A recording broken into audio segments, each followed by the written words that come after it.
There's 10 perfumes on this list that smell better than half the fragrances everyone's obsessed with right now. And almost nobody's heard of them. Not because they're bad, because nobody put marketing money behind them. Sold on Amazon, Lucky Scent, and the brand's own site, completely available, and still almost nobody's talking about it. Created by perfumer Quentin Bish, Bois Imperial blends Thai basil, grapefruit, and Nepalese pepper absolute with akigala wood, an ingredient recycled from patchouli waste. Sharp, green, woody, and it performs like something twice the price. It divides opinion. Some call it overhyped. Others say they've never smelled it on anyone else in the wild. That divide is exactly why it belongs on this list. Polarizing enough to be memorable, quiet enough to stay under the radar. And the sustainability story is real, not just marketing. Recycling a patchouli byproduct into a new aromatic material is a genuine shift in how modern perfumers think about raw materials. It also holds up in warm weather without collapsing into something thin by the afternoon. Versace means loud, mainstream designer fragrances to most people. Oud Noir is the exception nobody talks about. Rich, woody, spicy. A genuinely wearable Western take on oud that feels closer to a niche house than a mall counter. It solves the one thing most oud fragrances get wrong: staying approachable without losing depth. Because it sits inside a much louder Versace lineup, this release gets completely overlooked, even by people who already own other Versace fragrances. Proof that the best release from a major house isn't always the one getting the advertising dollars. It also bridges two audiences most fragrances can't: oud purists who find Western versions too soft, and newcomers who find traditional oud too intense. A house most people associate with vintage perfume, not current releases. Rose, vanilla, and patchouli, smooth, elegant, and structurally on par with bottles costing 2 or 3 times as much. Confident, classic, built by people who knew exactly what they were doing. Rochas doesn't get the modern spotlight newer niche houses do, so a formula this well-balanced ends up almost entirely unknown to anyone under 40. That's a shame. Decades of institutional knowledge about how ingredients age on skin don't disappear just because a house isn't currently fashionable. If anything, that lack of attention is what let Rochas keep making exactly what they believe in. Built for warm weather, and it almost never comes up in a luxury perfume conversation. Vibrant citrus and clean herbal notes. Genuinely refreshing, not just advertised as refreshing. A lot of summer fragrances smell more like marketing copy than an actual composition. This one earns it, note for note. John Varvatos gets filed under fashion rather than serious fragrance. So a release this well-built gets overlooked by people hunting for niche quality elsewhere. That's a pattern worth noticing across this whole list. Houses known for something else entirely often produce excellent fragrances nobody thinks to check.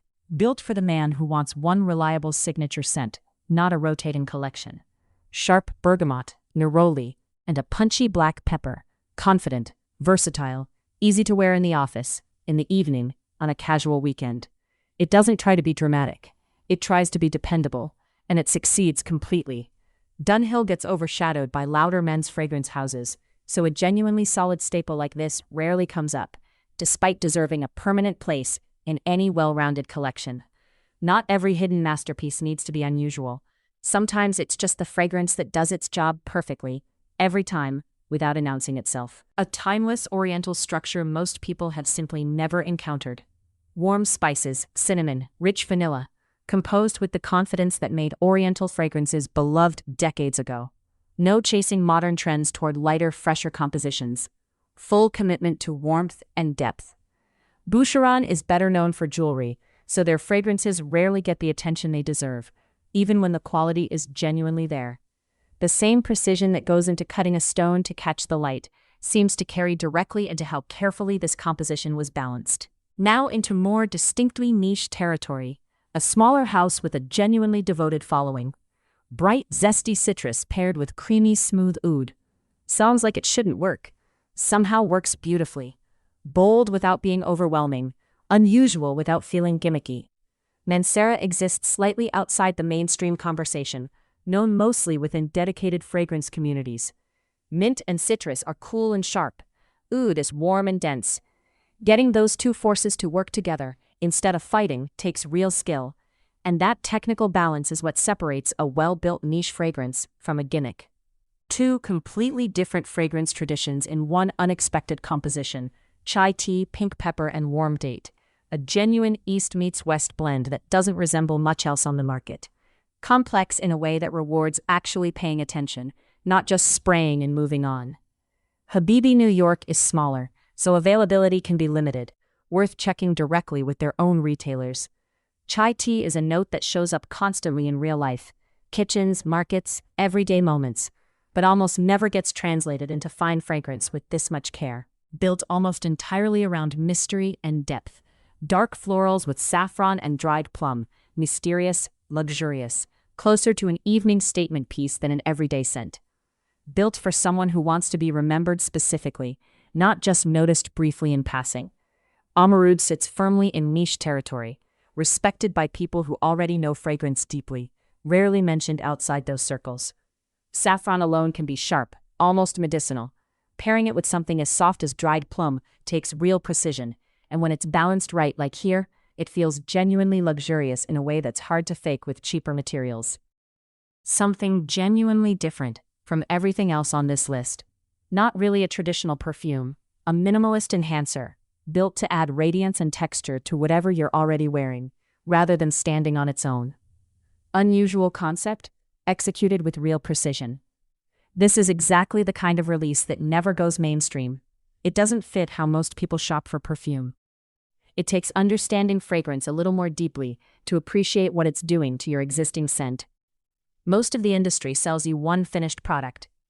This one exists purely to make everything else in your collection better. Here's what ties all 10 together. None of them are hidden because they lack quality. They're hidden because this industry, like most industries, rewards marketing budgets as much as it rewards craftsmanship. A fragrance doesn't need a massive campaign or a celebrity face to be genuinely excellent. It needs the right perfumer, the right materials, and someone willing to build it properly. If you want your collection to say something specific about you, rather than repeating whatever's trending on everyone else's skin, this is exactly where to look next. When you wear something well-built but rarely recognized, the compliments carry different weight.